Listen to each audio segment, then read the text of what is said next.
Hello, everyone. I just wanted to update you on some really quick things with respect to intent to withdraw from supplemental learning. You will have all received this form, or if you haven't, you will by the end of this weekend.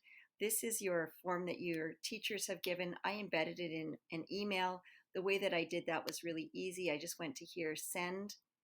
And if you need to send it out to teachers, this is where you would go. You just come here to send.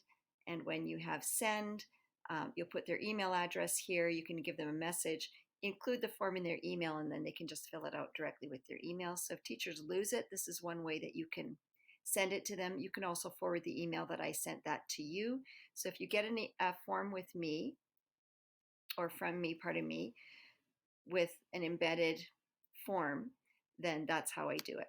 The other way that you can do it is if you go to send and you can send them the link. So you're going to choose the link. So you click this, there's the link, you can shorten it, you copy the link, and then you can just email them the link, and that takes them right to the live form. I would appreciate it if you wouldn't edit this form, even though you have that opportunity. I have added one little thing to this form just because some principals have requested it. So I have added in this which classes are, I've also added not withdrawing. If you don't want to fill that in, that wasn't a requirement. Some principals wanted to do that anyway, so I just added that. No stress if you don't. It won't show up in your analytics one way or the other unless you have requested it. Once you do that, we talked about what matters about this response form. First of all, you're going to get lots of emails, and I'm borrowing Winston's form here. These email pieces you're not going to worry about. There are some graphs, there's some that matter. So here's by grade level, how many responses have you gotten, and then how you've communicated. So that might be valuable to you. And then there's some uh, comments that families have done, and then here's how your proportion of students who are withdrawing from all classes versus some classes.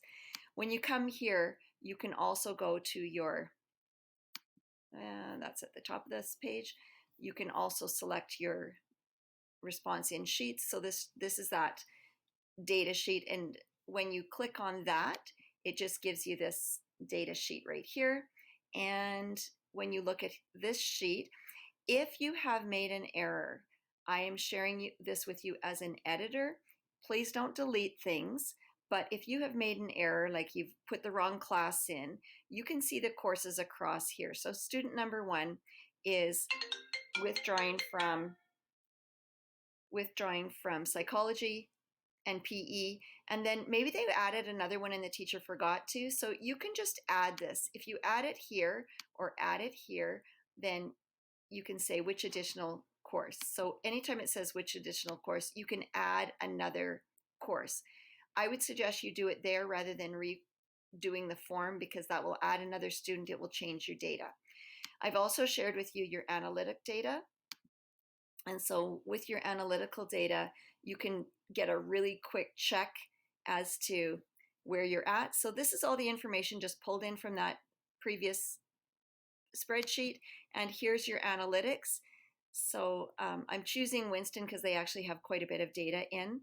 And so when we click on this analytics side, you can see right now how many students from grade 8 have been checked, how many have withdrawn from all classes, how many have withdrawn from some classes. So we know that we have 25 grade 11s, 2 withdrawn from all, 23 have just selected some classes. And then if you want to find out who is selected from which class, you can just come down here and look at, let's say we're looking at the grade 10s, or the grade 11s, pardon me, where we have quite a few students.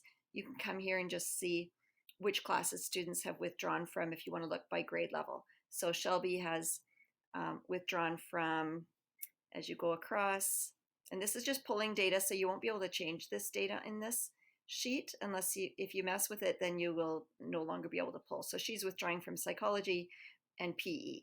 This other student is withdrawing from PE, history, and you can see some are withdrawing from yearbook, some are withdrawing from math, some are withdrawing from communication. So if your teachers want to say, okay, who's withdrawing from my classes, they can go right here. If you're going to share this with your teachers, I'd suggest that you share it with this option. So if you're going to share it click on this so that you're only going to let them comment or view.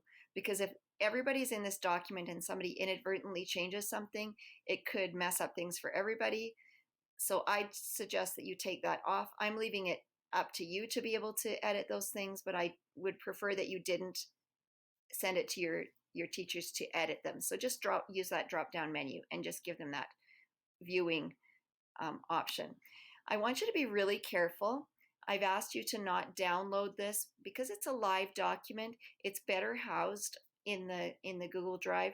Please don't move it because I am pulling data from this for our Horizon School Division data. So as you can see across our division, and this is a live form, so as you update your forms, then that updates what we have at central office. And you can see, and this is just anticipating the need that perhaps at some point we're going to have to report this to the ministry. So this just gets ahead of the game a little bit for us. So you can see that right now we have 51 students withdrawing from all classes, 102 withdrawing from some, 153 students in all who are withdrawing, opting out.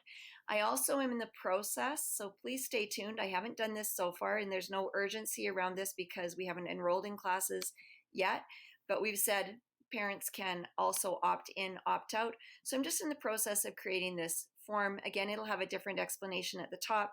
So we just explain to parents that if you're opting in or you're opting out, this is what the marks implications are.